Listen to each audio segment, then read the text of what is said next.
जलालपुर पीरवाला थाना city police ने बर वक्त कार्रवाई करते हुए फरार होने वाले मुलजिम को गिरफ्तार कर लिया।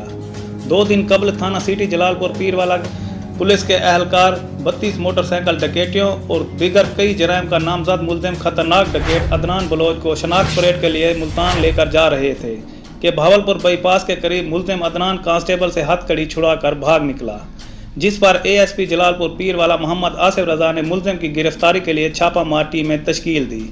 एसएचओ सिटी उमर दराज खान ने टीम के हमरा कार्रवाई करते हुए मुलजिम को 2 दिन के अंदर डीजी खान के करीब से गिरफ्तार कर लिया। पुलिस की बरवक्त कार्रवाई पर शहरियों ने पुलिस टीम को खिराज तहसीन पेश किया। इस मौके पर एसएचओ सिटी उमर दराज खान ने मीडिया ब्रीफिंग के दौरान बताया कि पुलिस की कार्रवाई के दौरान मुलजिम अदनान बलोच के दीगर साथियों को भी गिरफ्तार कर लिया है और असला व दीगर सामान भी बरामद किया है। उनका कहना था कि हमने 3 रुकनी गैंग गिरफ्तार किया है जिन्होंने दर्जनों मोटरसाइकिल व दीगर वारदातें की हैं। इसके अलावा काफ़ी तादाद में मंशियात फरोशों को भी गिरफ्तार किया है जिनसे भारी मिकदार में मंशियात बरामद की है। पुलिस कमान की हिदायत पर जराइम पेशा अफराद के घेरा तंग कर दिया गया है। इम्तियाज़ सोमरू, VSP न्यूज़, जलालपुर पीरवाला।